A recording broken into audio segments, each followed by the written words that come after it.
지금이라도 내가 올라타야 되겠다. 이게 성장의 관점이에요. 성장의 관점. 그런데 우리는 항상 균형감 있는 사고를 가져야 되니까 그게 그렇게 핫해? 라고 딱 봤는데 야 근데 너무 비싼 거 아닌가? 가격의 관점으로 봐야 돼. 그래서 진짜 부자들은 사실은 가격의 관점에서 보기 때문에 이럴 때 사요. 이럴 때. 뭐 이럴 때 사는 사람들은 도대체 이렇게 쫙 빠져가지고 공포감이 드는데 어떻게 이럴 때 살까? 우리 같으면 이럴 때 다 도망가는데 그거는 가격의 관점을 잡고 있기 때문에. 가격의 관점이라는 건 뭐냐? 야, 이 정도 싸졌으면 진짜 엄청 싸진 거다. 자, 기다리세요. 나스닥이 지금 미친 듯이 올랐죠. 물론 뭐 더 갈 수도 있고 뭐 내 말이 틀릴 수도 있어. 근데 언젠가 만약에 미국의 경기가 크랙이 생기고 시장이 약간 문제가 생겼을 때는 너무 높게 올라간 건 하락폭이 클 수도 있어요. 올해 초에 한번 징조가 있었어요. 일주일 만에 한 10%가 날아간 적도 있었는데 그럴 때 사야 되는 거예요. 그러니까 우리가 항상 중요한 건 성장의 관점 말고 가격의 관점이 있어요. 가격의 관점으로 들어가려면 평상시 주식을 안 해야 돼. 평상시 주식을 맨날 들여다보면은 가격이 떨어졌을 때 무서워서 더 못 사요. 근데 내가 이렇게 바깥에서 관찰을 하면은 야 엄청 싸졌는데 지금 들어갈까? 이게 돼요. 그래서 여러분 균형감 있게 사고를 해야 된다. 그래서 여러분 아까 얘기했던 것처럼 미국의 나스닥 지수 25년의 역사 이게 새로운 종교예요. 나스닥교라고. 진짜 이게 너무 대단한 게 진짜 상승률이 엄청나잖아. 근데 여러분 잘 보시면 아시겠지만 2000년대 초반에 4,696이었던 지수가 1년 반 만에 75%가 하락했어요. 미국 주식입니다. 이거 한국 주식 아닙니다. 미국 주식에도 이런 일이 있었어. 이런 일 기억을 못 하시는 분들이 많죠. 지수가 75% 떨어졌다는 거는 종목 90% 빠진 것도 있어요. 여러분 한번 상상을 해보세요. 여러분이 어디다 투자를 했는데 걔가 1년 만에 90%가 떨어졌어. 어떻게 출근하실 수 있어요? 뭐 출근은 해야 되겠지. 근데 내가 자영업이다. 가게는 열 수 있을까? 멘탈이? 90%가 빠졌는데 여러분 가끔 가던 가게, 단골 가게 보면은 오늘은 개인 사정으로 갔습니다. 그래서 그런 거야. 그분이 가게 문을 열 멘탈이 아닌 거예요. 그런데 많은 분들이 그러지. 근데 강사님 이게 뭐 이렇게 많이 떨어졌다고는 하지만은 사실 솔직히 말해서 이게 지금 그 이후에 얼마나 올랐는데 그냥 붙잡고 버티면 되는 거 아닐까요? 라고 생각을 해. 미국인데 그냥 붙잡고 버티면 되는 거 아니냐. 여러분 과연 붙잡고 버텨서 몇 년 만에 원금이 됐는지 보여드릴게요. 몇 년 만에 원금이 된다 봤더니 14년 걸렸어요. 그 14년 만에 원금이 회복됐다 그러면 14년 있다 원금 회복되면 그 원금 맞아요? 내가 애 낳고 그 애가 중2병 걸릴 때까지 회복이 안 되는 거야. 이게 현상이야. 그러면 이거 도저히 우리가 이런 일이 생기는 게 시장이 물론 앞으로는 이런 정도의 일은 없을 거라고 봅니다. 왜냐하면 AI 붐이라는 거는 완전히 새로운 혁신이니까. 그렇긴 한데 지금 잘 보세요. 너무 비싸. 잘 보면 왜 그러냐면 이게 위에가 나스닥의 50년 역사고 그 다음에 요게 지금 미국의 GDP의 50년 역사예요. 얘하고 얘는 비슷하게 가야 되는 게 맞아요. 사실은. 자, 요 기울기를 위로 옮겨볼게요. 붉은색 선을. 요게 그죠? GDP 상승률이고. 자, GDP 상승률인데 여기 보시면 요 GDP 상승률 완만하게 가잖아. 완만하게 가는데 주가만 왜 이렇게 미친 듯이 이게 미쳤죠? 이거 이상하죠? 이상하니까 제자리로 온 거예요. 그 다음에 잘 보시면은 코로나 때 그 GDP가 꺾였잖아. 역사상 처음으로 GDP가 총량이 빠졌는데 주가만 이상하죠 이거. 이상하니까 제자리로 왔잖아요. 지금 세 번째로 이상하지 않아요? 그러니까 분명한 거는 지금 나스닥이 곧 하락한다고 이런 얘기를 하는 건 아닌데 일단 좀 정상은 아니야 이게. 너무 오버슈팅이 돼 있어요. 그러니까 22년도, 23년도, 24년도에 미국 주식 사신 분들은 축하드립니다. 그냥 알아서 잘 하시고요. 괜히 최근에 본격적으로 나스닥에 좀 뛰어들어 봐야 되겠다. 이런 분들은 그 친구가 와서 이야기한 얘기 공포감에 여러분들의 기본적인 마음이 흔들리면 안 된다. 그냥 중요한 건 투자를 하든 안 하든 여러분이 알아서 하시는데 여러분 마음속에 있는 내재적 동기에 의해서 움직여야지 나중에 남 탓을 안 합니다. 내가 내재적 동기로 올라온 내 행동을 해야지 내가 딴 사람한테 말을 안 하는데 야 네가 그때 그 얘기해가지고 이런 얘기하면 안 돼요. 그러니까 행동도 여러분이 하고 책임도 여러분이 져야 돼요. 미래를 정확하게 맞출 수는 없어요. 근데 지난번에 제가 조금 전에 말씀드렸던 것처럼 그 친구가 나를 왜 불안하게 만들었다 그랬죠? 갑자기 내가 공무원인데 와가지고 말이야, 공무원이 너 미국 주식도 안 하고 너 앞으로 어떻게 살려고 그러냐? 이렇게 해가지고 나를 불안하게 만들었다 그랬잖아요. 그 친구가 한 3년 전부터 투자를 했다고 그러더라고. 3년 전부터. 3년 전이 언제야? 2022년 9월이에요. 2022년 9월에 지수가 S&P 500이 3,585야. 지금 6,400이 넘으니까 그 사이에 수익률을 보니까 80.1%. 아, 이게 우리 젊은이들이 열광할 만해. 나는 지금 공무원 공제에 그 3%로 지금 접근하고 있는데 3년이면 한 10% 먹는 거야. 그죠? 복리까지 해서. 근데 내 친구는 3년 동안 80.1%. 야, 이게 그러니까 아무리 친구가 잘 되면 좋다고 그러지만 배가 아플 수밖에 없는 게 자본주의는 배고파서 죽는 사람은 없습니다. 배 아파서 죽지. 그러니까 제가 봤을 때는 80.1%가 너무 어마무시한 수익률이에요. 그러니까 세상이 흔들리고 이게 인생이 바뀔 거라고 생각하고 새벽 3시에 일어나는 거예요. 그죠? 중요한 건 80.1%. 놀랍죠?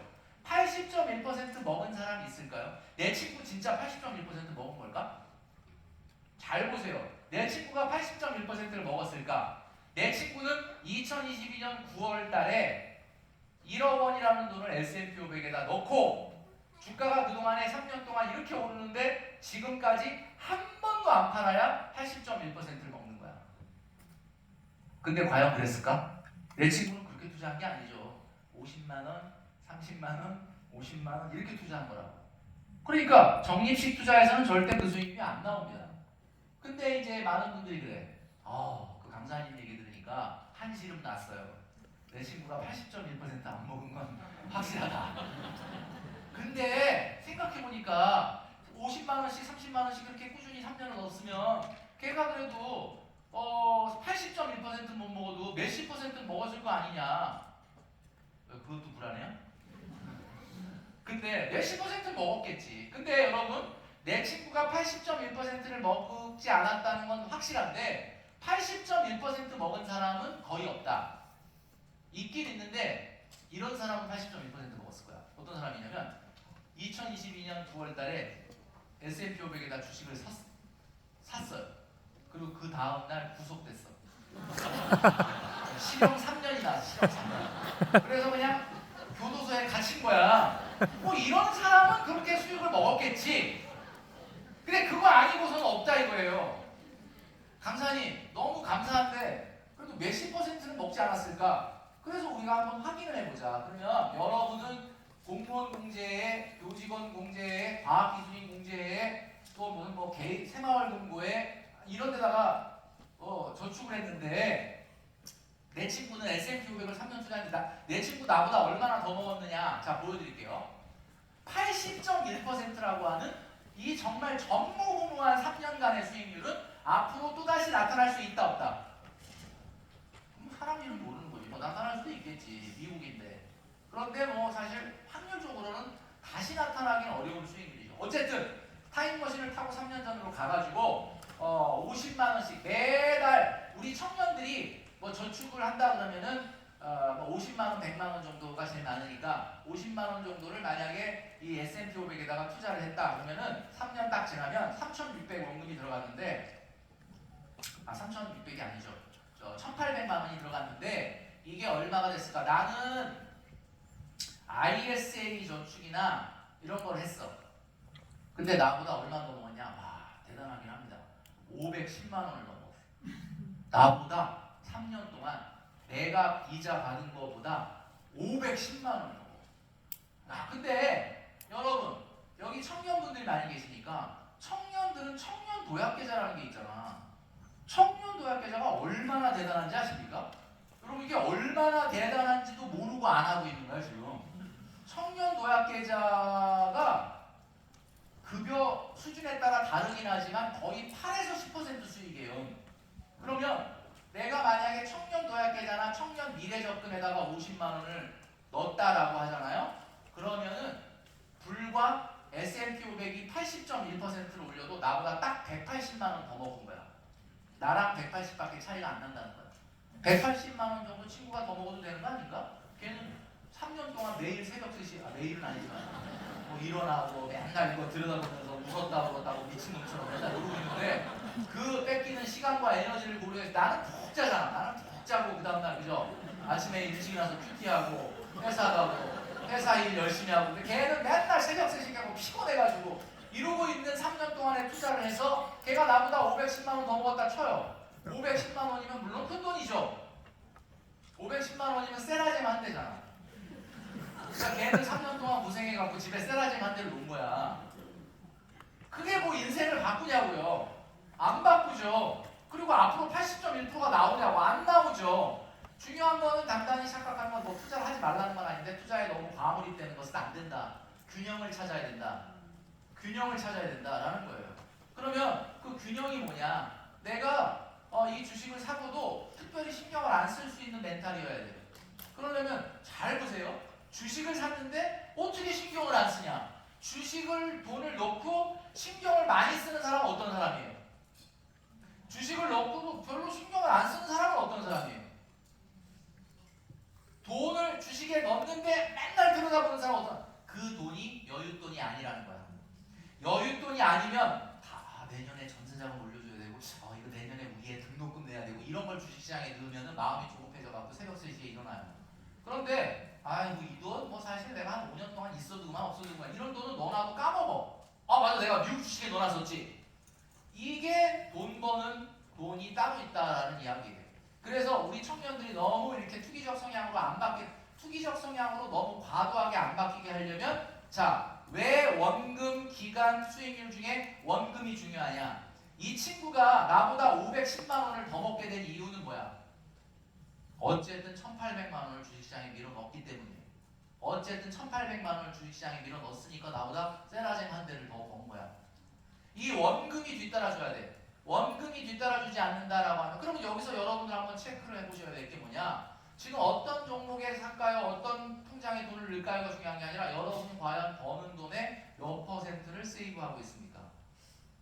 개미는 오늘 이렇게 벌어야 된다, 번다고 해야 되나? 개미는 오늘 획득한 이 식량의 몇 퍼센트를 먹을까요? 먹는 게 많을까요? 아니면 세이브하는 게 많을까요? 이건 대단히 중요한 경제 원리인데 우리의 생애 주기는 마이너스로 시작해서 플러스를 거쳐서 다시 마이너스로 간다는 거 보여드렸죠? 그러니까 S&P 500, 요거는 이제 지난 건데 이거 지난 수익률을 빼고, 지난 수익률 빼고. 여기에 보여드리는 분들을 볼게요. 우리가 뭐 경제 이야기 뭐 이런 얘기할 때마다 자주 등장하는 분들인데 이분들은 세계 5대 부자라고 합니다. 이분들의 순서는 맨날 바뀌어. 이 사람이 1등 했다가 이거 최근에 엊그제인가 뉴스 보니까 이분이 1등으로 올라갔다 그러는데 이분 레리 앨리슨 이분이. 근데 이분들 하여튼 돈이 엄청나게 많아요. 그 다음에 이분 누구예요? 이분 누구예요? 이분 베르나르 아르노 회장. 모르는 척 하지 마시고 루이비통. 이분이 트위터에다가 뭐라고 썼어? 한국인 사랑해요 이렇게 썼어. 한국인을 너무 좋아해. 왜 한국인을 좋아해? 한국인이 2024년도 기준으로 23조 원어치의 물건을 자기 회사 걸 사고 있어요. 그만큼 이제 한국인들이 명품 사랑이 대단하다라는 건데 이분들 중에 혹시 주식으로 재테크에서 부자된 사람이 있느냐? 워렌 버핏이 주식으로 재테크에서 부자된 사람으로 알려져 있지만 사실 이분은 주식을 개인적으로 뭐 어떤 종목 샀다해서 샀다기보다는 버크셔 해서웨이라고 하는 그 회사가 성장을 해서 부자가 된 거예요. 한마디로 이 사람들의 공통점은 뭐냐? 이 사람들은 자기가 좋아하는 일을 미친 듯이 했는데 그게 회사가 되고 주식을 발행을 해서 주식이 생긴 거지. 오늘 무슨 주식을 살까? 이게 아니라는 거예요. 단단히 착각하고 있는 거는 주식 부자 그러니까 주식 부자는 주식을 사모은 사람이구나. 그게 아니고 자기 일을 성공시켜야 돼요. 자기 일을 성공시킨 거다는 건 뭐야? 그 자기가 제가 얘기했죠. 이제 자아실현형 경제활동. 여러분한테 하나님이 주신 달란트를 발견하고 그 달란트로 여러분들이 세컨드 라이프, 세컨드 잡을 만들어내야 되는데 이게 돈을 많이 못 번다 그래도 여러분이 한번 태어났을 때 신이 나에게 준 재능을 가지고 다른 사람을 돕는 일을 해야 된다. 이게 대단히 중요하다. 그래서 여러분 우리가 앞으로 살아가야 돼. 깍지 한번 끼겠습니다. 깍지. 이게 이제 뭐 조금 시간이 길어지면 피곤하실 수도 있으니까 뭐 중간에 용도가 있으면 나갔다 오셔도 돼요. 깍지 끼시고 위로 어떻게 올리냐면 팔이 귀에 닿도록 하고요. 팔이 귀에 딱 닿는 상태에서 이렇게 뒤로 제껴서 뒷사람 배가 닿도록 팔이. 유연하잖아요. 그 정도 안 돼? 목 운동도 한번 해보세요. 목 운동. 자, 목 운동도 한번 해보세요. 네. 누가 졸아서 제가 이거 하는 거 아닙니다. 오해하지 마세요. 혹시 누가 조나 보다. 아, 조는 사람 없어요. 자는 사람밖에 없어. 눈 감고 라디오 듣듯이 듣는 거야. 자, 되게 중요한 얘기를 하겠습니다. 지금 우리가 살아가는 앞으로 30년에 우리가 살아가는 세상이 어떻게 바뀔 거냐에 대한 부분을 얘기할 건데, 이 말을 잘 기억을 하시면 돼요. 앞으로의 세상은 딱 하나의 키워드로 요약을 할 수가 있는데, 그 키워드는 초양극화입니다. 자, 뭐라고요? 초양극화. 자꾸 발음을 해봐야 돼. 안 써봤던 말이기 때문에. 뭐라고요? 초양극화. 왜 초자가 붙었느냐? 양극화라는 건 오랫동안 들어서 아는 얘기인데, 왜 초가 붙었느냐 하면은 무엇을 상상하든 그 이상을 보게 되기 때문에 그렇습니다. 무엇을 상상하든 그 이상을 보게 된다. 무슨 뜻이냐? 2011년도에 지금부터 14년 전에 이런 자리에서 똑같이 강의를 했어요. 14년 전에 강의를 한 거야, 제가. 근데 그때 제가 뭐라고 얘기했냐? 여러분, 양극화 문제가 앞으로는 굉장히 심각해질 가능성이 있습니다. 그때만 해도 양극화라는 단어가 그렇게 많이 나오던 시절은 아닌데, 제가 그 서울경제TV가 뭐 강의에서 제가 양극화가 굉장히 극심해질 거다. 그래서 서울의 아파트 가격이 평당 5천만 원을 돌파할 것이다. 이런 이야기를 했단 말이에요. 갑자기 장내가 술렁술렁하면서 저 미친놈이다. 지금 평당 대한민국이 2011년도에 평당 서울 아파트 가격이 1,500이었는데 1,500이었어요. 근데 5천만 원을 넘다 그러니까 야, 저 진짜 미친놈이네. 그래가지고 야, 저 사람 앞으로 좀 못 나오게 해라. 이상한 소리를 한다. 근데 제가 지금 14년 전에 한 얘기, 지금 제 말이 맞았어요, 틀렸어요? 맞았어요, 틀렸어요? 틀렸죠. 지금 무슨 평당 5천이야? 평당 1억이지. 그래서 제가 지금 무엇을 상상한 것까지 좋았어. 나도 그렇게 될 거다. 근데 무엇을 상상하든 그 이상을 보게 된다. 에이, 설마 그렇게까지 될까? 아니, 그렇게 돼. 그 상상한 것보다 훨씬 뛰어넘어. 초양극화가 왜 발생하는지에 대한 경제적인 뒷받침은 여러 가지 학설이 있습니다.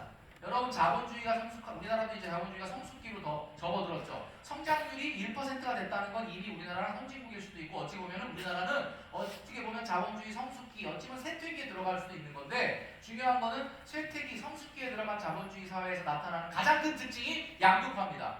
양극화는 외국을 가면 더 심합니다. 이 양극화, 왜 그래? 3천만 원 버는 사람과 300만 원 버는 사람이 있는데 똑같이 10% 월급이 올라도 생기는 월급, 3천만 원 버는 사람은 갑자기 10%가 월급이 올라가고 300이 더 생기고, 300만 원 버는 사람은 10%더 생기면 30만 원이 더 생기는데, 300만 원 버는 사람이 30만 원이 더 생기면 저축할까요? 쓸까요? 빛의 속도로 쓰죠. 근데 3천만 원 버는 사람이 갑자기 300이 더 들어오면 이거를 쓸까요? 바빠서 못 쓸까요?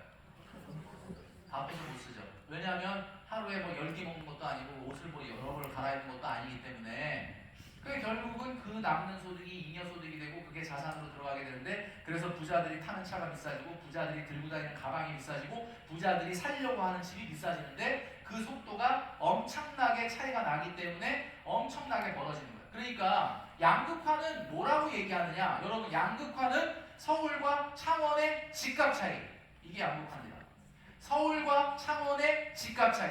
그러면 서울과 창원의 집값 차이만 양극화냐? 서울 안에는 양극화 없을까요? 뭐 강남에는 양극화 없을까? 강남에도 있어요. 압구정동과 수서의 집값 차이 벌어집니다. 서초구도 뭐 반포와 뭐 양재동의 집값 차이 벌어지겠죠. 이거 여러분들, 이 양극화는 어디서? 그러면 여러분 잘 보세요. 이 양극화의 현상에서 그럼 빨리 지금 땡볕을 내더라도 반포에 집을 사야 되겠다. 교회도 가깝고 참 좋다. 그게 안 되잖아, 그게. 그러면 잘 보세요. 84제곱미터 아파트를 50억 넘게 60억, 70억에 주고 사는 사람을 딱 보고, 야, 부자는 역시 달라. 이게 나는 상상을 못했는데, 84제곱미터 아무리 한강 보이고 새 아파트라고 해도 50억, 60억, 70억에 사는 거 보니까 저 아파트가 100억 갈 것 같다. 역시 우리는 부자를 따라가야 돼. 그러면서 하면은 행동을 따라하면 돼요, 안 돼요? 안 돼. 왜? 그럴 돈도 없지만 그들은 그거를 수익률로 사는 게 아니에요. 그게 오를까봐 사는 게 아니야. 아니 84제곱미터를 왜 70억에 샀을까? 너무 궁금하지 않아요? 저 12층이라는데 아니 뭐 층도 높지도 않더라고. 그냥 70억 쓴 거야. 그 투자한 게 아니라고요. 그분들은 롤스로이스가 10억이야. 그 샀어. 와 그걸 왜 10억에 샀을까? 저게 앞으로 15억 되려나? 그게 아니라 그냥 롤스로이스에다가 10억 쓴 거라고. 그러니까 이 부분을 이해가 안 되잖아요. 그러니까 우리는 지금 이 얘기를 들으면서 어떤 생각이 드느냐? 와 이게 진짜 어떻게 보면 박탈감도 들고 좌절감도 들고 뭐 그런 건 안 들죠? 뭐 그런 상상 안 하니까. 근데 중요한 거는 이런 것이 자산시장에만 나타나는 게 아니라 사회현상으로 나타나기 때문에 여러분들의 미래를 위협하는 거다. 초양극화 시대에 여러분들이 어떻게 생존을 해야 되느냐를 말씀드리려고 하는 거예요. 부의 양극화. 자, 자산 가격은 세 가지로 결정된다라고 하는데 이 부분은 조금 빨리 생략을 할게요. 왜냐하면 이제 뒤에 그냥 요약으로 말씀을 드리고 요건 넘어가도록 하겠습니다. 요건 넘어가고 자, 요 부분을 사진을 찍고 넘어가겠습니다. 이게 이제 양극화를 설명하고 있는 거니까 자, 여기 사진 밖에 나오죠? 네, 사진을 찍겠습니다. 이거는 여러분 오늘 강의에서 가장 중요한 부분일 수 있고 이 강의에서 여러분이 자, 이거를 사진을 찍어서 프린트아웃을 하셔서 책상 앞에 붙여놓으시기 바랍니다. 자, 양극화가 뭐라고 그랬죠? 좀 전에 기억나세요? 양극화가 뭐다? 서울과 창원의 집값 차이. 간단하죠? 그러면 지금 양극화가 확대돼요? 축소돼요? 지금 서울과 창원의 집값이 확대돼요? 축소돼요? 확대되죠. 그럼 그 얘기는 무슨 얘기냐면 지금 양극화가 확대되고 있다 이런 뜻이죠. 확대되고 있다는 얘기는 지금 경기가 후퇴해서 침체로 가고 있다 이런 뜻입니다. 언젠가 바닥을 찍고 회복해서 상승으로 가면은 양극화는 축소될 거예요. 근데 항상 축소되는 기간은 짧고 확대되는 기간은 길기 때문에 계속 벌어진다. 근데 여러분들이 상상을 하기는 하겠지만 그 상상의 속도를 뛰어넘는다 그런 이야기죠. 그런데 지금 우리가 경기가 어디 있다는 거야? 지금 최근에 또 서울 집값이 조금 올랐어요. 상반기. 그래서 확대가 되고 여기 지금 우리 경제가 이 경기가 하강 국면에 있다는데 이상하다. 1년 전에도 뭐 하강이고 좀 이따 바닥이라고 그랬는데 왜 아직도 하강을 하는 거냐? 바닥을 찍었는데 바닥을 찍고 위로 올라갈 줄 알았는데 바닥을 찍고 지하를 뚫었어. 그러니까 지금 이런 상황이에요. 그러니까 이런 초양극화 시대에 중간이 없어지는 시대에 우리는 어떤 대처를 해야 되냐 잘 생각을 해보겠습니다. 자, 제가 아까 세컨드 라이프, 세컨드 잡에 필요한 캐릭터가 필요하다. 여러분이 세컨드 라이프, 세컨드 잡 나의 달란트는 뭘지 너무 감사한 거는 내가 하나님한테 받은 달란트로 지금 현재 일을 하고 있다. 그러면 그분은 너무 행복한 거예요. 근데 대부분의 사람이 90% 이상 사람이 사실은 내가 하나님께 받았던 달란트는 내가 학교 다닐 때 초등학교 때 공부해라, 중학교 가라, 고등학교 가라, 대학 가라, 취업해라 그래서 그 다 사장시키고 내가 뭘 좋아하고 뭘 행복해하는지 모르는 상태에서 그냥 지금 그냥 어찌어찌 살아온 사람들이 그러면 그 사람은 내가 뭘 잘하는지 몰라요. 그걸 빨리 찾아내야 되는데 초양극화 시대에는 중간에 서 있으면 죽는다. 이게 무슨 말이냐면 제가 역삼역이 사무실이거든요.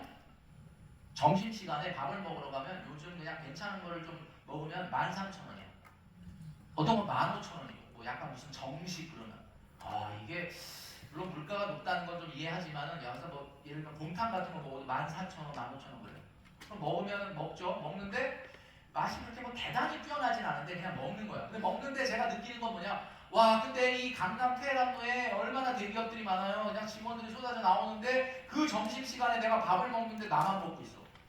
주변을 보니까 이거 이 사장이 참 큰일이다. 내가 먹다가 내가 소화가 안 돼. 왜 그러냐면 이게 지금 이 시간에 점심시간인데 이렇게 여기 강남에 비싼 임대료를 내면서 이분이 과연 생존이 가능할까 걱정이 되는 거야. 그리고 나와서 이제 계산을 하고 들어가는데 이쪽에 줄을 쫙 서 있어.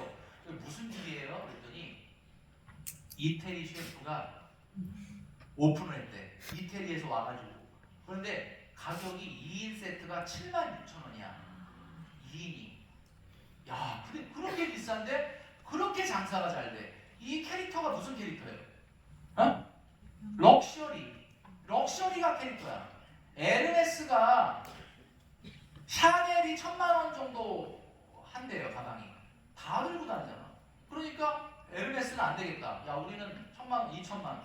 2000만 원이도 막 사겠다고 와. 한국 사람. 그러니까 안 되겠다. 3000으로 올려. 그랬더니 3000을 올려도 막 한국 사람들 올려. 안 되겠다.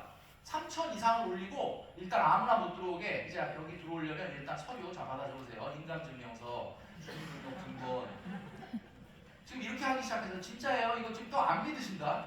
지금 에르메스의 매장에 들어가는 게 아니라 에르메스 가방은 돈이 있어도 안 팔아요.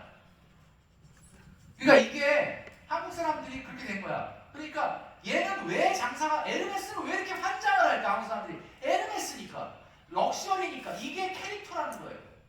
근데 그 이태리 셰프 그 식당 그렇게 잘 되죠. 나는 주로 시간이 있을 때는 줄 서는 식당에 가는데 거기는 엄마 손 백반집, 엄마 손 백반 8,500원, 현금으로 넣으면 8,500원, 카드로 긁으면 9,000원이야. 반찬 7가지 나오고 너무 잘 나와. 거기도 장사가 잘 돼. 여기는 캐릭터가 뭐야? 엄마 손. 가성비. 그러니까 완전히 에르메스 전략으로 가든지 완전히 다이소 전략으로 가든지 이런 것만 살아남는 거예요. 지금 중간에 왜 내가 먹은 곰탕집은 뭐야 그럼? 럭셔리도 아니고 가성비도 아니고 그러니까 그 사장님 힘들어지고 있는 거예요 지금. 지금 여러분이 회사를 다니고 있으니까 아 나는 자영업 아니니까 상관없다. 아니에요. 여러분의 세컨드 라이프, 세컨드 잡을 위해서는 여러분들이 캐릭터를 빨리 찾아야 돼. 여러분 캐릭터가 뭡니까? 도대체 이걸 빨리 찾아. 여러분이 정말 하나님이 나한테 줬던 달란트를 땅에 묻고 지금 몇십 년을 지냈는데 이게 도대체 뭐냐? 이거를 빨리 찾아야 돼. 근데 그걸 찾아내서 막 정말 돈을 잘 버는 게 중요한 게 아니라 여러분이 잘하는 그 재능을 가지고 다른 사람을 도와라. 그래서 65세, 70세, 75세가 될 때까지 경제활동을 해라. 그게 사실은 노후 준비에 있어서 가장 핵심이다. 가장 핵심이다. 그래서 중요한 거는 이 양극화의 문제. 제가 67명 정도가 다니는 학급에서 고3을 지냈는데 수학 선생님이 들어와가지고 지금도 잊혀지지가 않는 게 선생님이 그래요. 야 공부 안 할 인간들은 방해하지 말고 엎드려 자. 이렇게 얘기해요. 그 40명이 엎드려 자요. 67명 중에. 그러면 27명 남죠? 그 27명 중에도 맨 앞줄에 앉아서 공부했어요 저는. 네. 캐릭터를 일단 공부로 잡았어. 그래가지고 공부를 했는데 나랑 같이 앞에 앉아갖고 열심히 공부했던 그 친구들 지금 다 연락은 돼. 만나진 않지만 그 친구들 지금 어떻게 잘 살 것 같아? 못 살 것 같아? 잘 살아요. 부자는 아니지만 그래도 다 잘 살아. 왜? 공부라는 캐릭터를 딱 잡아가지고 밀어붙였기 때문에. 그리고 맨 뒤에 앉아가지고 선생님이 자 밑에 저 엎드려 자 그럼 자 말 나오기 전에 업자만 나와도 빛의 속도로 자는 애가 있어. 근데 참 희한한 거는 걔가 학교 오자마자 자기 시작하거든요. 모든 시간을. 근데 희한하게 또 쉬는 시간에는 또 일어나. 자는 거를 그때는 쉬어. 근데 그 친구가 계속 쉬는 시간마다 시키지도 않은 노래를 불러요. 아 진짜 미치겠어. 노래를 잘하지도 않아. 근데 그 친구가 지금 제가 만나진 않지만 연락되거든요. 그 친구 잘 살 것 같아? 못 살 것 같아? 우리 반에서 제일 잘 살아. 지금 저작권 수익이 엄청나.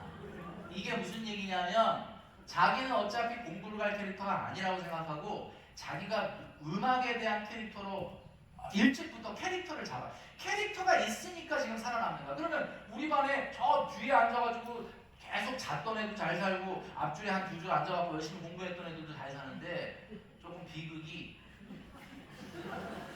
중간에 자다 깨는 애들이 있어요. 자다 깨는 애들이 뭔지 아세요? 자다가 편하게 자야 되는데 걱정이 되는 거야 공부가.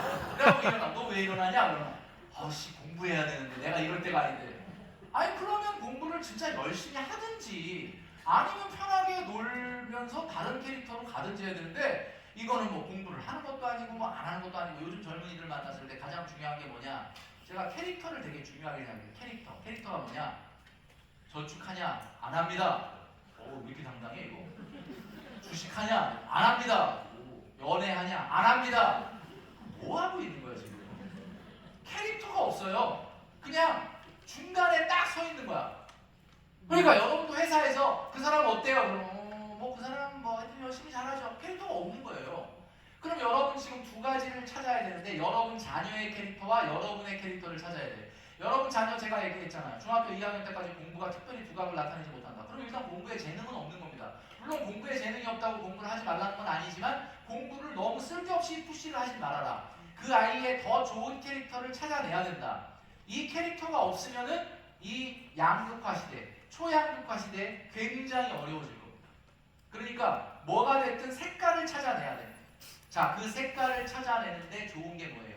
그 색깔을 찾아내는데 정말 좋은 게 바로 유튜브예요. 유튜브. 여기 지금 유튜브 하시는 분들 많이 있을 거야. 유튜브 자기 만들어 놓은 거 있을 거야. 제가 지금 이거를 나는 아직 퇴직이 되고 퇴직하려면 아직도 한참 남았는데 왜 벌써부터 퇴직을 하기 전에 이런 이야기를 하느냐? 여러분 아시겠지만은 유튜브를 내가 왜 하라고 하느냐? 여기 지금 공무원분들도 계시기 때문에 공무원 겸직금지인데 왜 유튜브 하라고 하냐? 그걸로 돈 벌면 나 잘린다. 참 우리가 꿈도 야무져. 벌써 유튜브에서 돈 벌 생각을 해. 그게 쉬운 게 아니잖아. 돈 벌기가 쉽지가 않잖아. 유튜브를 하면은 일단 굉장히 사고가 창조적으로 가요. 왜? 이 세상에 없던 걸 만들어내야 되잖아. 그러니까 여러분 우리 집에 대대로 된장찌개 잘 끓이는 법이 엄마로부터 배운 게 있어. 그러면 그거 하나로도 유튜브 할 수 있다니까요. 아니 그걸로 어떻게 유튜브 하냐? 자 여러분 보세요. 우리 집안만에 대대로 내려오는 된장찌개 뻥면 나 얼굴 안 나와도 돼. 목소리만 나오고 된장찌개 끓이는 법으로 유튜브를 올려. 그랬더니 5명이 와서 좋아요 누르고 맛있겠다 그러고 뭐 이렇게 해봤더니 괜찮다고 그러고 그러면 어떻게 그 다음에 두부 넣고 했다, 호박 넣고 했다, 양파 넣고 했다, 멸치로 했다, 소고기로 했다. 그죠? 졸였다가 물었다가 이 그릇에 했다 저 그릇에 했다 계속 만들 수 있어요. 그러면 계속 구독자들이 옵니다. 물론 막 수만 명 이렇게는 안 되겠지만 와서 좋아요 그러고 자 그러면 여러분 내가 만약에 퇴직을 하고 그 유튜브를 시작했다고 생각해봐. 이게 나의 정말 내가 해보니까 이게 나랑 너무 맞는다 했다 그러면 구독자들이 20명이 됐든 30명이 됐든 100명이 됐든 그 사람이 좋아요 그러고 댓글 달고 또 해주세요 그러고 딴 거 없어요 그러고 하면 아침에 자다가 눈을 뜰 때 눈 뜰 이유가 있는 삶이 되는 거야. 내가 그 사람들을 위해서 뭔가를 만들어야 되겠다 라고 하는 거죠. 여러분 아시겠지만 현대인들은 심심해요. 현대인들은 AI가 다 해주고 로봇이 다 해주고 하기 때문에 앞으로 더 심심해질 거예요. 왜 유튜브가 이렇게 떴는지를 잘 생각해 보시면 지금 베이비 부머 세대가 은퇴해서 그래. 베이비 부머 세대가 750만 정도 되는데 그분들이 은퇴해갖고 유튜브를 보기 시작했어요. 그러니까 정치 유튜브들이 굉장히 많이 나온 거야. 정치 유튜브 중간에 서 있는 사람 있어요? 빨간색이든 파란색이든 둘 중에 하나 선택해갖고 얘기하잖아. 이거는 빨간색이 좋고 이건 파란색이 좋고 아무도 안 봐. 그것도 그 중간에 있으면 죽어요. 그 사람들. 그러니까 뭔가 색깔이 여러분 잘 보시면 아시겠지만 중요한 거는 유튜브로 개인 컨텐츠를 만든 유튜버들이 작년에 4조 9천억 정도를 가져갔다 그러는데 1차 베이비 부머 세대가 은퇴했잖아요.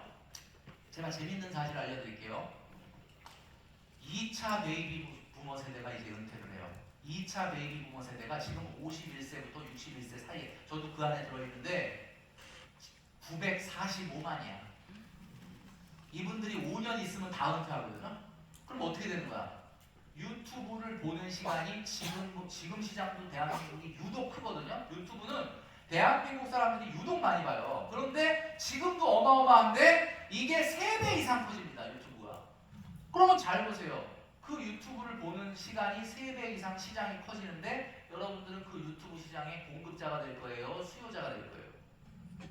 제가 지금 돈 버는 얘기하니까 지금 큰일 났네. 빨리 지금 뭘 해야 되나 막 이런 생각이 드는데 일단은 여러분이 어떤 것에 재능이 있는지를 발견하기 위해서라도 유튜브를 시작해야 되는데 여러분 나중에 할머니가 할아버지가 돼서 손자 손녀한테 할머니 할아버지가 어떤 사람이었다라는 것을 어떻게 각인시킬 거예요? 앨범 불려줄 거예요? 앨범? 애들이 참도나 앨범 보겠다. 앨범 안 봐요. 유튜브를 물려주세요. 유튜브 컨텐츠는 영원 불면 안 없어집니다. 그러면은 애들이 야 이거 할머니 할아버지가 했던 유튜브야 봐봐. 그러면 와 할머니 할아버지가 이런 거를 관심이 있었네. 이런 걸 재밌게 하셨네. 그러면서 할머니 할아버지가 어떤 분이었구나라고 하는 그 인생의 다큐멘터리를 영상으로 남겨주는 겁니다. 그러니까 유튜브를 해야 된다. 유튜브. 그러니까 유튜브만이 답은 아니지만 유튜브를 함으로써 내가 무엇을 좋아하고 무엇을 잘하고 무엇을 할 때 행복한지를 발견할 수 있을 가능성이 높다라는 거예요. 그런데 여기 이제 젊은 분들이 많이 있으니까 건강한 경제 개념에서 가장 중요한 게 뭐냐? 일단은 돈을 모으는 습관이에요. 돈을 모으는 습관. 제가 가장 좋아하는 말 중에 하나입니다. 가장 지속적인 것이 가장 혁명적인 것이다. 요즘 세상이 바뀌었어요. 그래서 여러분 기성세대가 신세대의 용어를 이해를 해야 돼요. 요즘 줄임말 많죠. 줄임말 말하고 요즘 무슨 말인지를 못 알아듣는 거잖아, 그지? 그리고 막 공부를 해야 돼. 그들과 대화를 하려면 요즘 이제 말이 많이 바뀌었습니다. 아까 제가 말씀드렸던 것처럼 늦었다고 생각할 때가 뭐라고요? 진짜 늦은 거다. 요즘 언어로 얘기한 거예요. 옛날에 우리 기성세대 분들 많이 계시는데 기성세대는 어떻게 배웠어? 안 되면 뭐라 그래? 자동으로 나오는 게 안 되면 되게 하라. 이런 정신. 요즘 그런 얘기했다가 큰일 납니다. 안 되면 되게 하라가 아니야. 요즘 뭐야? 안 되면 되는 거 해라. 요즘 이렇게 바뀌었어. 안 되면 되는 거 해라. 그죠? 영어가 안 되면 뭐 해야 돼? 수학하면 되죠. 시원스쿨 할 게 아니라 영어 안 되면 수학하면 되잖아. 이렇게 요즘은 이렇게 언어가 바뀌었어. 그리고 옛날에 이런 말 많이 했죠. 기성세대는 아침에 일찍 일어나는 새가 뭘 잡죠? 벌레를 잡는다. 근데 요즘 바뀌었어. 아침에 일찍 일어나는 새가 벌레를 잡아야 되는데 아직 벌레가 안 일어났어. 벌레 일어날 때까지 기다려야 돼요.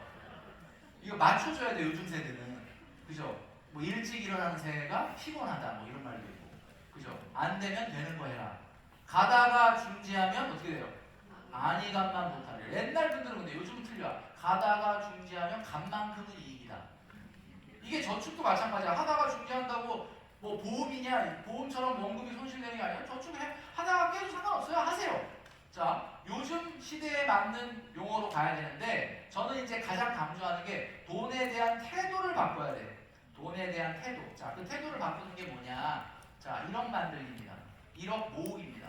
자꾸 만들기라 그러네. 1억 모으기. 자, 이번 책 딱 1억만 모으. 이번 책이 아니지. 1년 정도 됐는데 딱 1억만 모읍시다. 이 책이 참 어떻게 보면 나한테 이 책의 인세의 일부를 또 기부하게 만들어 주시고 또 이 기부가 지금 계속되고 있는데 너무 감사하다. 딱 1억만 모읍시다라는 책은 1억 모으는 방법을 배우는 책이 아니라 돈에 대한 태도를 바꾸는 책이다.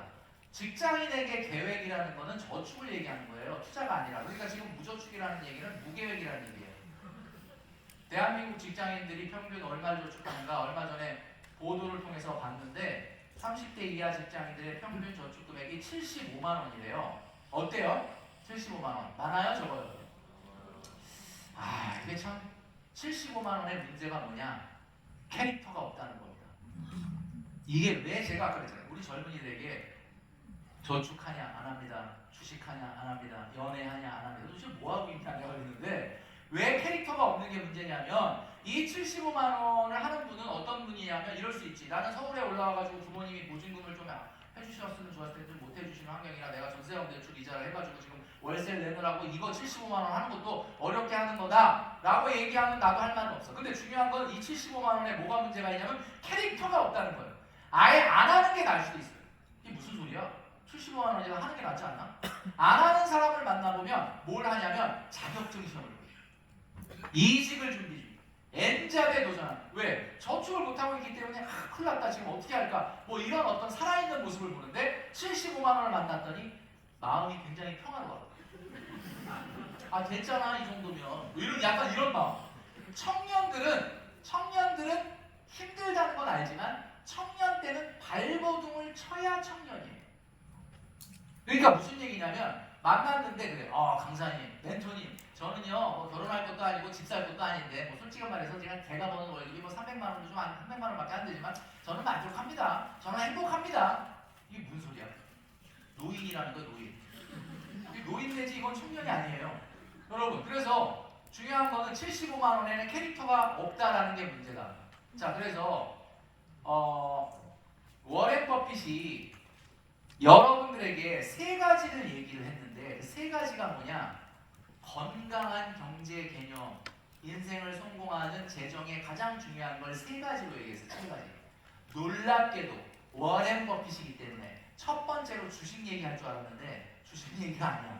이 사람이 그냥 어떻게 실수로 나온 게 아니라 중요도 순으로 얘기한 거예요. 중요도 순. 그러면 첫 번째로 나온 게 제일 중요하다는 첫 번째가 놀랍게도 지속적인 저축입니다. 지속적인 저축을 하는 사람은 절대로 실패를 안 한다. 내 손으로 내 힘으로 1억을 모아본 경험을 한 사람은 절대로 실패하지 않는다. 지속적인 원금 확보가 중요하다. 두 번째가 순풍을 타는 힘. 이거 도대체 무슨 말이냐? 나스닥을 얘기하는 거예요. 이 사람은 미국 주식을 얘기했어. 근데 이건 뭐 사실은 이건 상당히 편향적인 얘기인 것 같긴 한데 어떠한 상승이 일어날 때 그 상승을 잘 좋은 판단력으로 올라타는 그 판단력이 중요하다라는 걸 이렇게 표현한 거예요. 자, 세 번째는 뭐냐?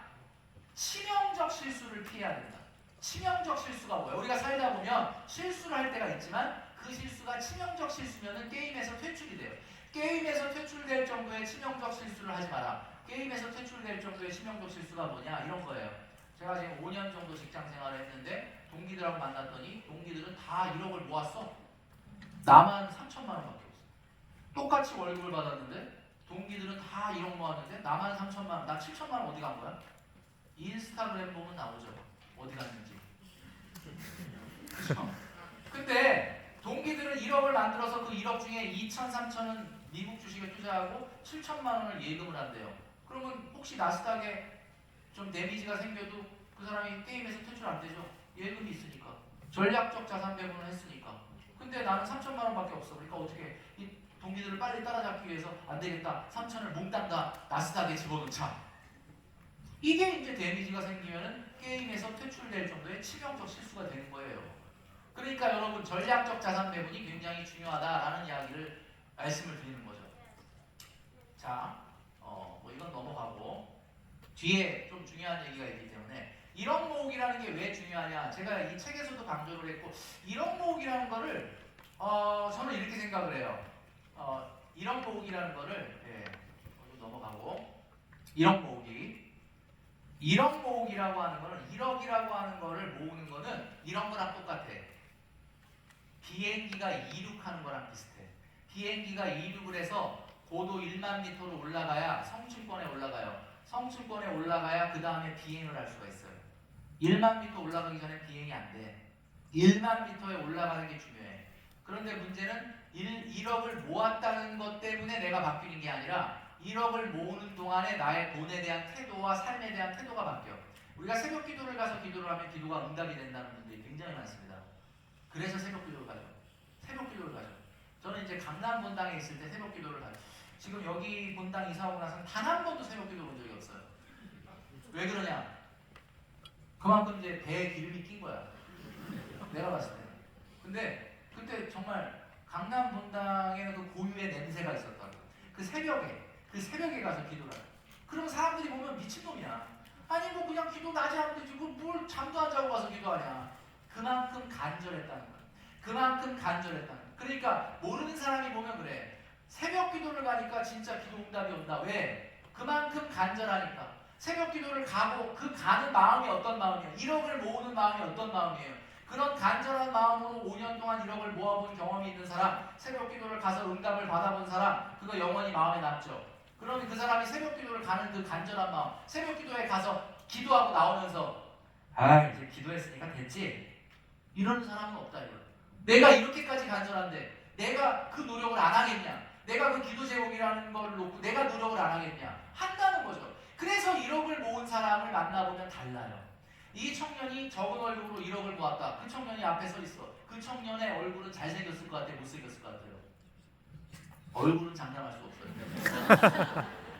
그 청년의 집에 가보면은 방 정리가 깔끔할 것 같아요? 어제 먹은 컵라면이 날이 굴 것 같아요? 깔끔해요. 그러니까 이게 무슨 얘기냐면 태도가 바뀌어. 새벽 기도를 가면 그만큼 간절하다는 마음이 있기 때문에 자기가 먼저 바뀌어. 그러니까 아마 어쩌면 하나님이 옛다 그러고 들어주는 게 아니라 그 간절한 마음을 통해서 그 사람을 변화시켜서 그 기도의 응답을 하게 하시는 걸 수도 있어요. 그렇기 때문에 이 1억이라고 하는 숫자는 단순히 야 1억을 모은다면 뭐가 다른 야 1억이 10억이냐 100억이냐 아니에요. 1억을 모아본 경험을 몸으로 체득한 사람은 절대 실패 안 한다. 그래서 우리 청년들이 1억 모으는 청년들이 굉장히 많거든요. 제 유튜브 보면서 1억을 모으는 그러니까 내가 내 유튜브가 영상이 딱 올라가면 오늘도 무슨 새로운 정보가 있어서 정보를 얘기하나 보고 보러 오는 게 아니에요. 자기의 신념을 지키기 위해서 오늘 영상 들어오는 거예요. 되게 비슷해.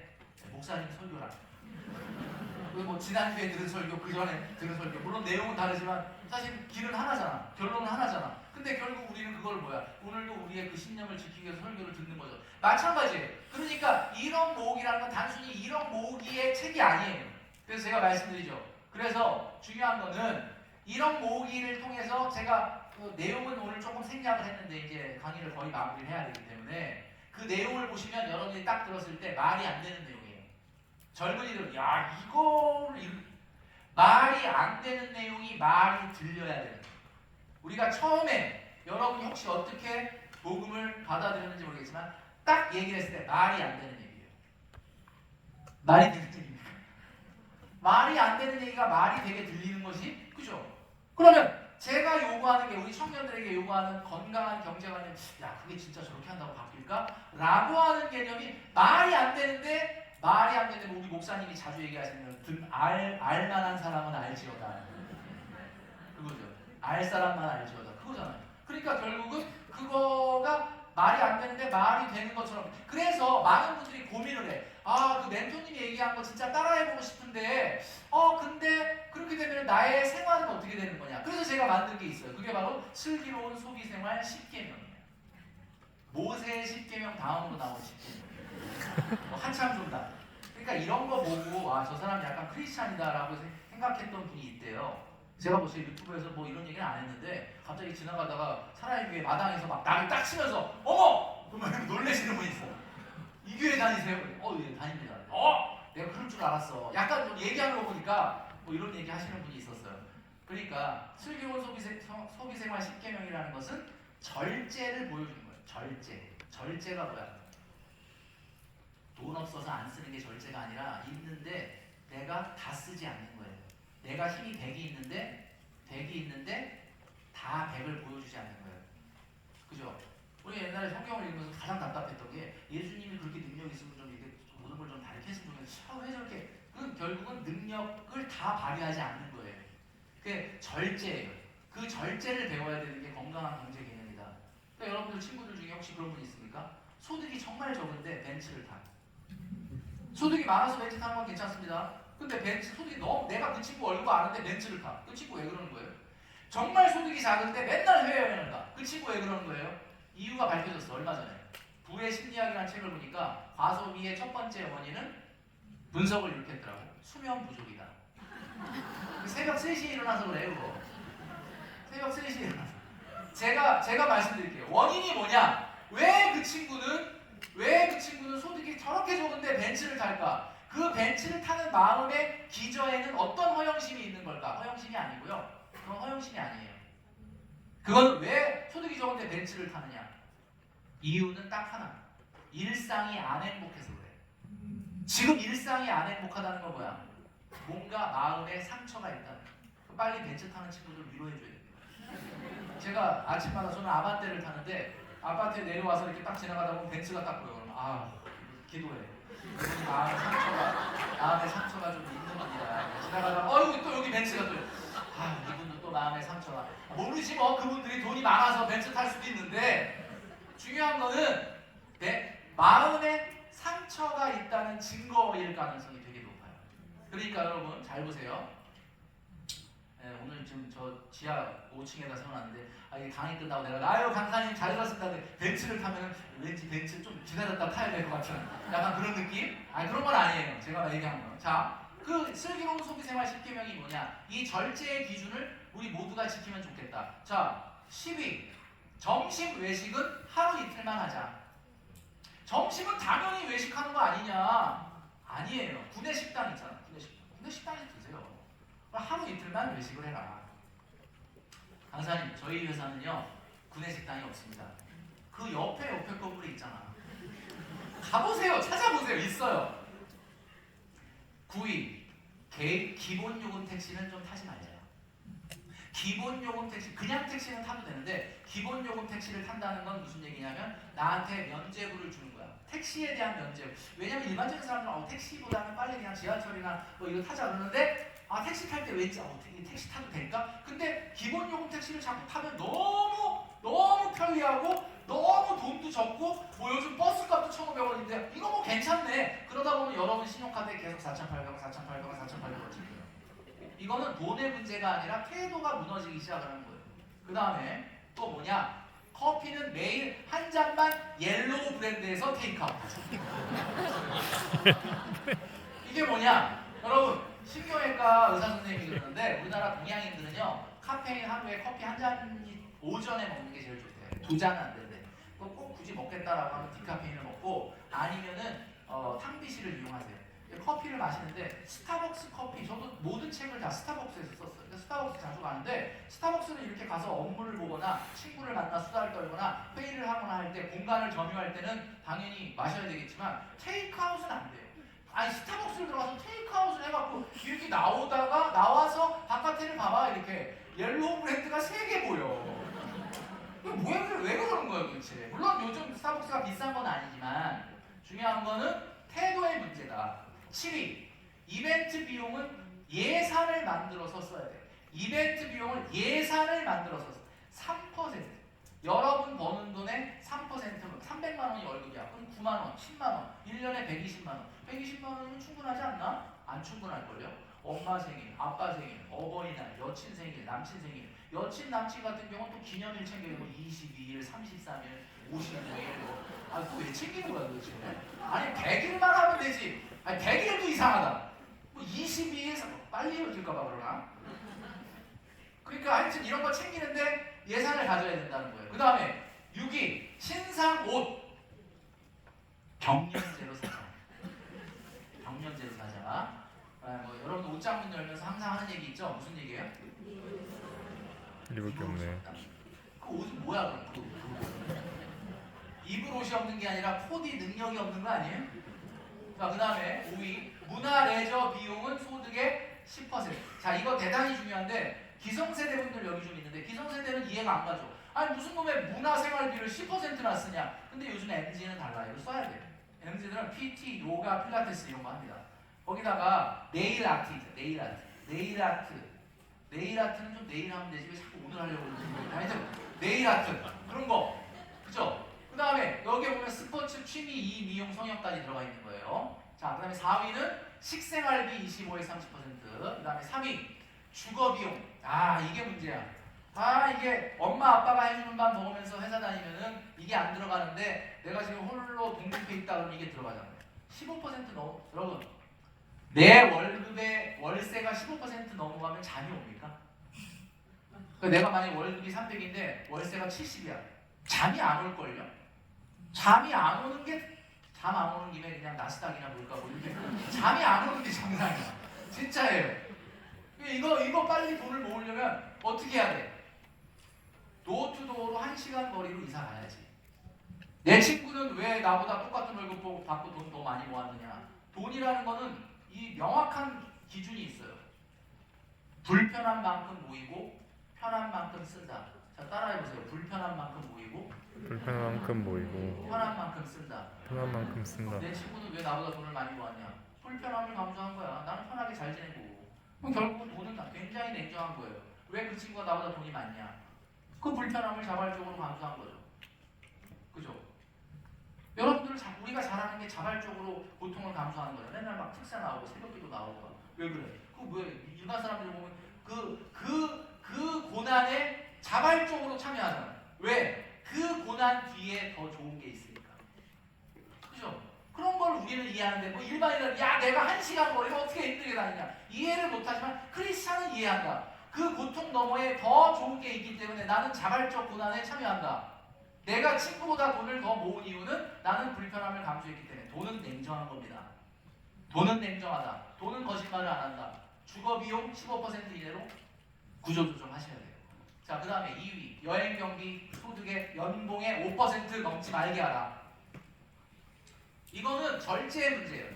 많은 분들이 그래. 젊었을 때 안 가보면 언제 가보냐. 그리고 예를 들면 월급의 60%가 여행경비로 넘어가면 안 됩니다.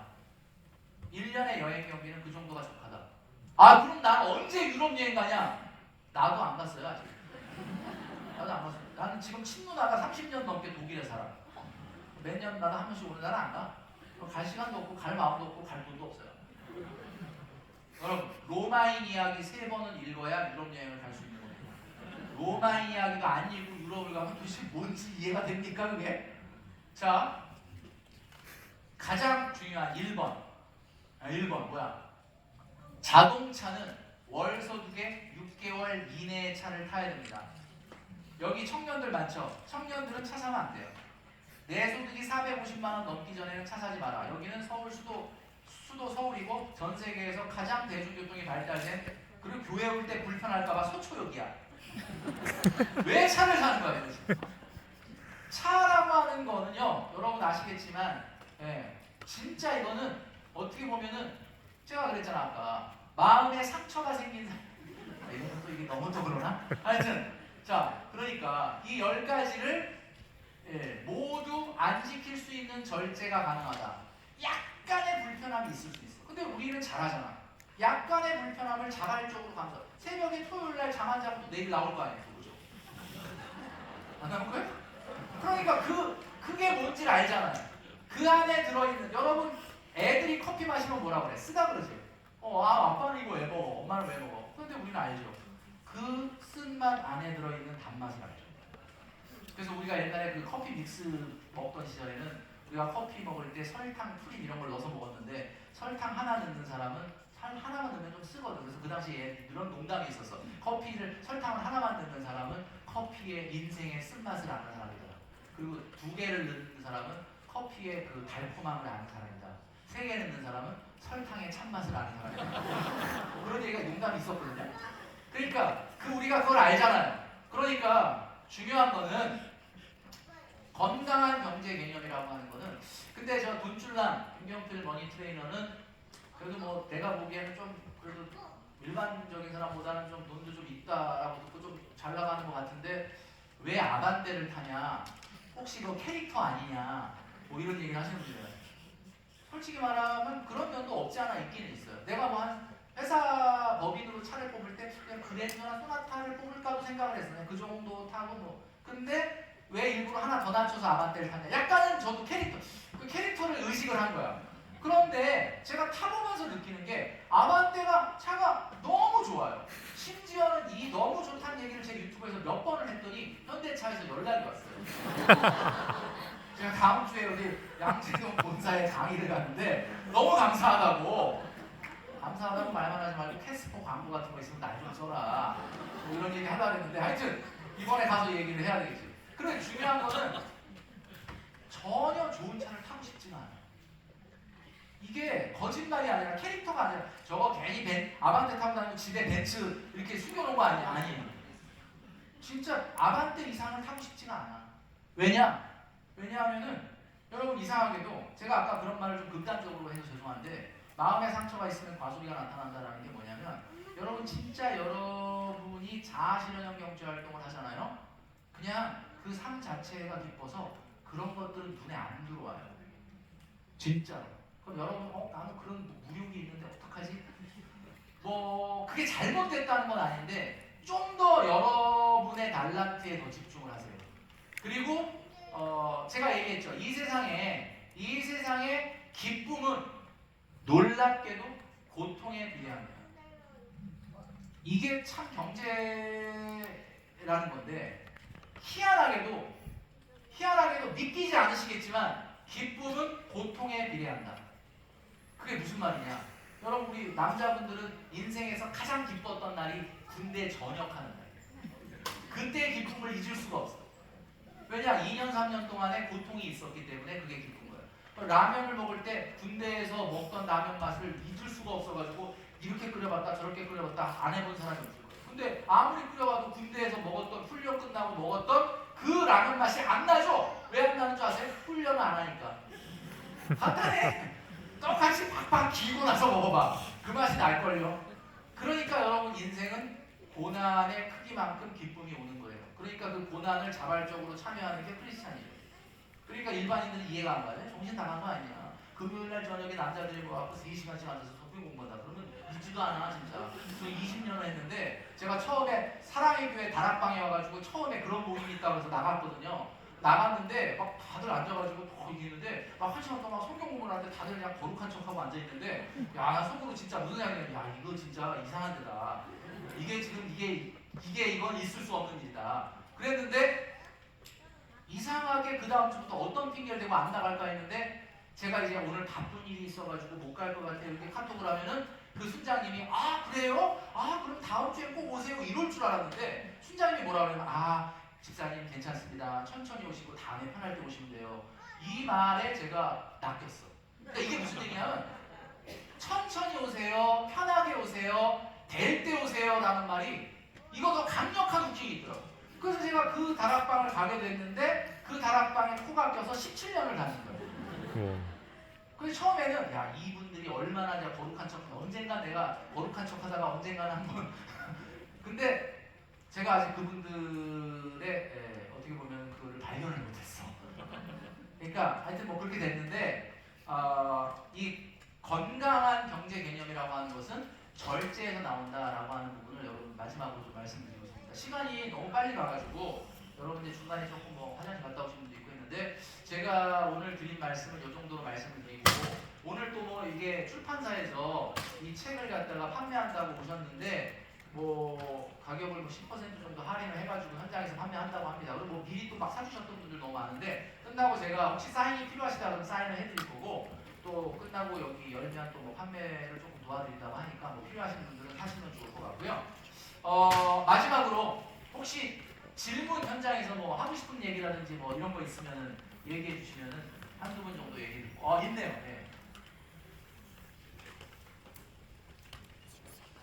이런 목에서 1억은 네.